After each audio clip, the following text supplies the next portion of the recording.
Paul Butler, if you allow me to engage in a hypothetical here, forgive me for putting you in the position of being on Donald Trump's defense team, but as you look at this menu of problems legally in front of you, and frankly, some of the prison sentences on the other side of them, if convicted, is there any world, and there's no indication that this is being offered by the special counsel, you can see those maximum prison sentences down the right side of your screen if you're watching at home, is there any world where the defense is looking at this and saying, we've got to try to cut a deal somehow. We got to keep you out of jail, because if it's not this case, it's going to be Mar-a-Lago. If it's not that one, it could be the hush money. If it's not that one, it could be Georgia.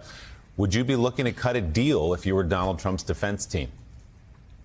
If you're Donald Trump's defense team, you're absolutely looking to cut a deal. That's what happens in 90% of federal prosecutions. The defendant ends up pleading guilty. The defense team would actually love that, given the strength of the evidence in all of these cases, but especially the federal prosecutions. The problem is that the defense team is beholden to their client, Donald Trump, who has both political and personal issues with pleading guilty.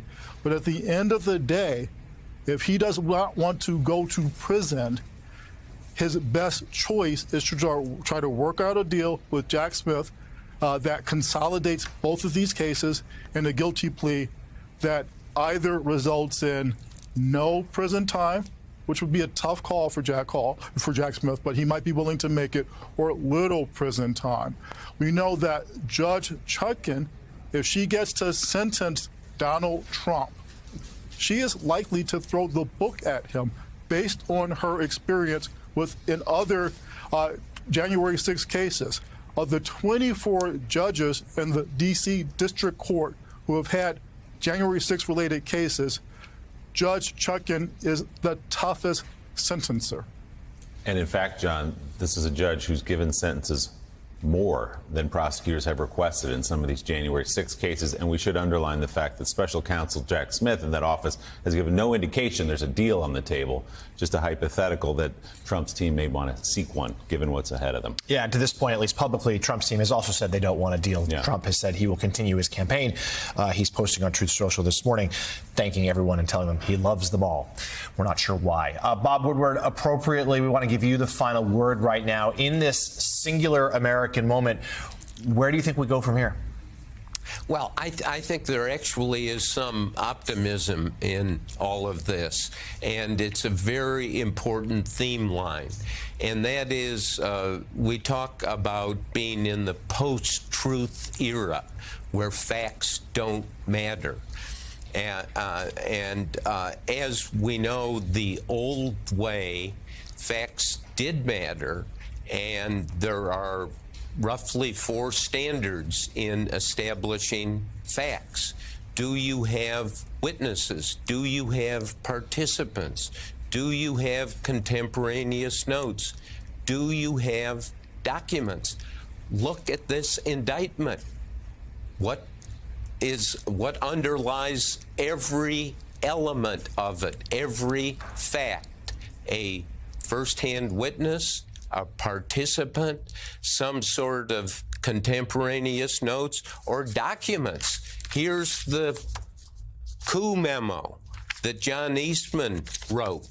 It is complete, it is verified, it is authentic. So we, in a way, when you look back at this indictment, it has revived this idea central to democracy and our news business: facts matter.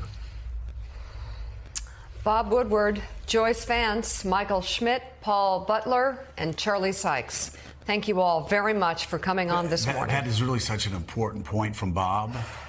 Yeah. We've been talking for some time about gravity returning, that actually the truth mattering. You have conspiracy theorists who lied about parents whose children were slaughtered at Sandy Hook. They are now paying. You have newscasters who lied repeatedly about the big lie. Yeah. And a news network had to pay $1 billion, close to $1 billion, and will probably have to pay another $1 billion. Facts matter.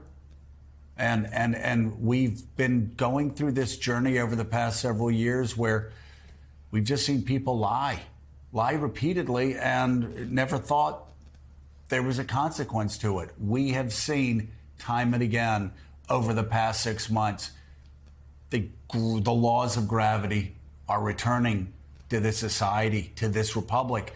And this is, I think, just the latest and maybe the most dramatic example of that.